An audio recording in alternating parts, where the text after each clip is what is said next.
څونه پروګرامونه شي او زه نه یم راغلی اول له هغې معذرت کوم د زړه د خلاصه معافي غواړم خو زما دا ژوند داسې دی چې زما د بدن او زما د ذهن باندې د ډېرو ډېرو خلکو حق دی نو زما دا کور هم اوس داسې دی چې لکه زما هغه مسلې داسې لږې زیاتې شوي دي په خاندان کې د غمونو ده د بیمارو ده د نورو مسلو ده نو په هغې وجه باندې زه یم چې اوس دا ټایمونه زما لکه ټول ورځ مې بازار کې تېرې شي نو زه یم چې دا کور زما ماسخوتن وي داسې ډېره زیاته د خوشحالۍ خبره ده څوک چې په دې وخت کې خپلو ملګرو له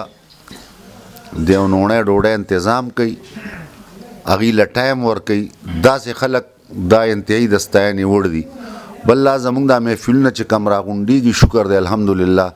دا د برکت ډکه ځکي چې دلته چا پسې څه مسله ده چا خلاف څه سازشونه او خبرې او پلینینګونه نه بس ساده ملګري راغونډ شي او هلکه ما روټۍ کړې ده او تاسو راغونډ شئ نو دا انتهایي د ستاینې وړ دي داسې خلک داسې ملګري زموږ چې څونه پروګرامونه کړي دي الله یې د دې په رزق کې په مال کې او په ژوند کې ډېر لوی برکت واچوي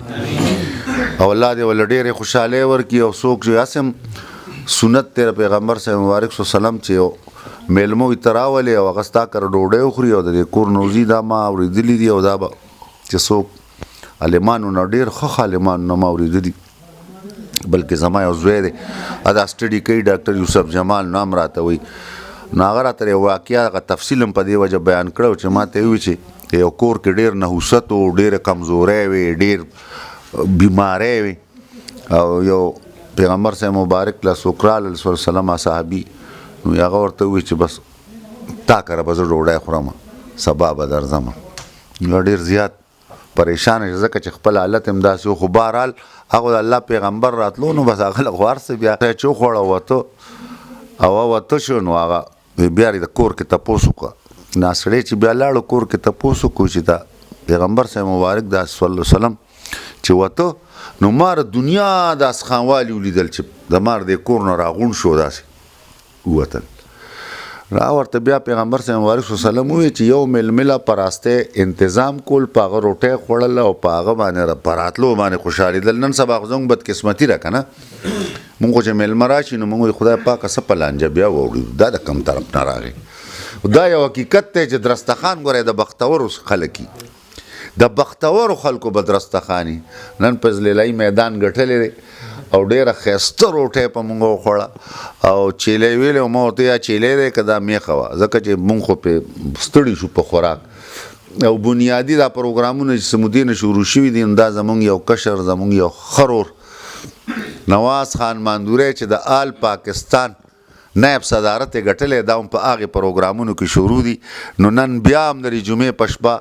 مونږ د هغه د عمر دپاره مو د هغه د عهدې دپاره مو به تاجرانو د خدماتو لپاره دعا کوو چې الله تعالی د هغه په عمر کې برکت واچوي او د دې ملګرو د فضل الله او د شازیب دي او د رازق دي د دې میلمستیا خو د هغه د ټولو ملګرو د دې مالت د دې چم دا په کم درناوي چې مونږ کینولو په کم درناوي چې مونږ له بندوبست کړی دا ډېر د خوشحالۍ ده زمونږ د ټولو ستاسو له طرف نه ترجمانی زکوم الله تعالی دی ول په دې رزق کې ډېر لوی برکت واچي او د نن محفل مناسبت سره به صرف د پللای شکریا ادا کوم چې زه نن خبره ځکه نه کوم چې زموږ درون خوږ مشر د تاجر اتحاد صوبایي جنرال سیکرټري او مرکزی تنظیم تاجران جنرال سیکرټري جناب احسان باچا ناست دی نو د خپل مشر احترامات کوم او هغه په مخ کې زه خبرې نه کوم نو د پښتو نیوز په شیشه احسان باچا صاحب ته وایم چې بار بار زموږ د پروګرامونو د راځي په تاسو باندې دا محفل ډېر دروند ښکاري او زه یو پیر بیا د پښتو نیوز ډېره شکریا ادا کوم ډېره مهرباني اوس